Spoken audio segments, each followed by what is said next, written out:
قطر میں جو کچھ ہوا اسرائیل کی طرف سے، پاکستان کے وزیر اعظم وہاں پہنچ چکے ہیں، یو اے کے صدر وہاں پہنچے ہوئے ہیں، ایم بی ایس بھی وہاں پہنچنے والے ہیں۔ صرف محض بیانات نہیں دینے چاہیے۔ اب اسرائیل کو روکے بغیر معاملات آگے نہیں بڑھ سکتے۔ نیتن یاہو دھمکیاں دے رہا ہے۔ اسٹیبلشمنٹ سے بڑے اچھے رابطے ہیں بیرسٹر غور صاحب کے، تو ان رابطوں سے تحریک انصاف فائدہ اٹھا کے کوئی سیاسی حل کی طرف کوئی پیش رفت کر سکتی ہے۔ عمران خان نے کہا کہ دیکھیں آپ میری بات نہیں مان رہے، اور جاوید اقبال کو ہم اشارہ کرتے ہیں تو وہ سب کو اندر کر دیتا ہے۔ بسم اللہ الرحمن الرحیم۔ ناظرین، میں ہوں طارق سمیر، ڈیلی ممتاز ڈیجیٹل کے ساتھ۔ ناظرین، دوحہ قطر میں جو کچھ ہوا اسرائیل کی طرف سے، پاکستان کے وزیر اعظم وہاں پہنچ چکے ہیں، یو اے کے صدر وہاں پہنچے ہوئے ہیں، ایم بی ایس بھی وہاں پہنچنے والے ہیں۔ اب پوری دنیا میں ایک رد عمل آ رہا ہے، یو این سیکورٹی کونسل کا اجلاس بھی بلایا جا رہا ہے۔ اب دیکھتے ہیں کہ آگے اسرائیل مزید کیا کرتا ہے، اور اس کو روکنے کے لیے کوئی آگے بڑھتا ہے یا صرف مذمتی بیانات اور اظہار یکجہتی زبانی ہوتا رہے گا۔ پھر ناظرین، معاملہ ہے تحریک انصاف کا۔ بیرسٹر غور کو اسٹیبلشمنٹ سے مذاکرات کے لیے عمران خان سے اختیارات دلوانے کی بات ہوئی ہے، اور عمران خان کیا اختیار دے دیں گے بیرسٹر غور کو، اور بیرسٹر غور پی ٹی آئی کے شہباز شریف ثابت ہو سکتے ہیں ثابت یا نہیں، یہ آنے والا وقت بتائے گا۔ میجر ریٹائرڈ سلیم شہزاد ڈی جی نیب تھے، مستعفی ہو گئے۔ انہوں نے کس کس کو گرفتار کیا، اور جاوید اقبال فیض حمید کے ساتھ مل کر کیا کیا کھیل کھیلا، طیبہ گل کی ویڈیو کیوں آئی تھی، اس ویڈیو کے نتیجے میں کیا کچھ ہوا، یہ بھی میں آپ کو بتاؤں گا۔ پھر جلال پور پیر والا میں جو سیلاب نے تباہی مچائی ہے، وہاں کی انتظامیہ کی نیلی سے جو کچھ ہوا ہے، کیا اس کا ازالہ ممکن ہو پائے گا؟ مریم اورنگزیب چیف منسٹر کی ہدایت پہ کوشش کر رہی ہیں، دیکھتے ہیں وہ کتنا کامیاب ہوتی ہیں۔ سب سے پہلے میں آتا ہوں ناظرین،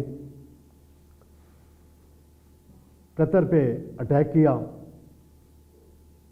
اسرائیل نے، ٹارگیٹڈ آپریشن تھا، اسی طرح جس طریقے سے اس نے ایران کے اندر کیے تھے حملے، میزائل سے حملے کیے تھے، اور حماس کے لیڈروں کو بھی وہاں مارا تھا، اسماعیل ہنیہ کو شہید کیا گیا تھا۔